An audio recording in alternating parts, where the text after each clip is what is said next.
দর্শক, আমি অনেক দিন আমার এখানে যে কবুতরের ঘরগুলো আছে এগুলো চেক করে নাই। তো আজকে আমি চেক করতে এসে আমি একদম অবাক হয়ে গেলাম। দেখেন, আমি শুনেছি যে 3টা বাচ্চা হয়, মানে কবুতর 3টা ডিম দিয়েছিল হয়তো বা, আমি দেখি নাই, অনেক দিন দেখি নাই, আজকে অনেক দিন পর আসলাম।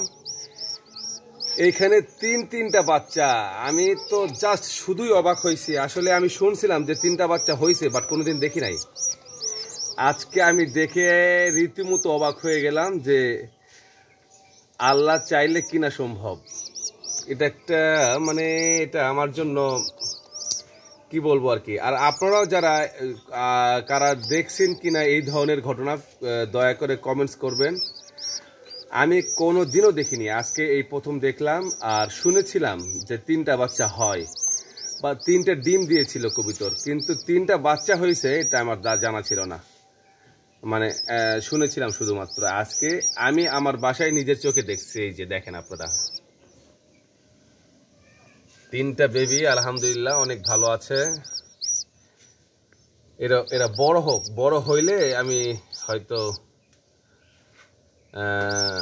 3টাকে খাওয়াচ্ছে দেখেন। তবে তুলনামূলকভাবে একটু ছোট দেখে বোঝা যাচ্ছে, একটু ছোট, খুব বেশি ছোট না, একটু ছোট তুলনামূলকভাবে। যাই হোক, আলহামদুলিল্লাহ আমি খুবই খুশি। আপনারা যারা এই ধরনের ঘটনা প্রথম দেখছেন তারা অবশ্যই কমেন্টস করে জানাবেন। সবাই ভালো থাকবেন, সুস্থ থাকবেন, নিরাপদে থাকবেন। আল্লাহ হাফেজ।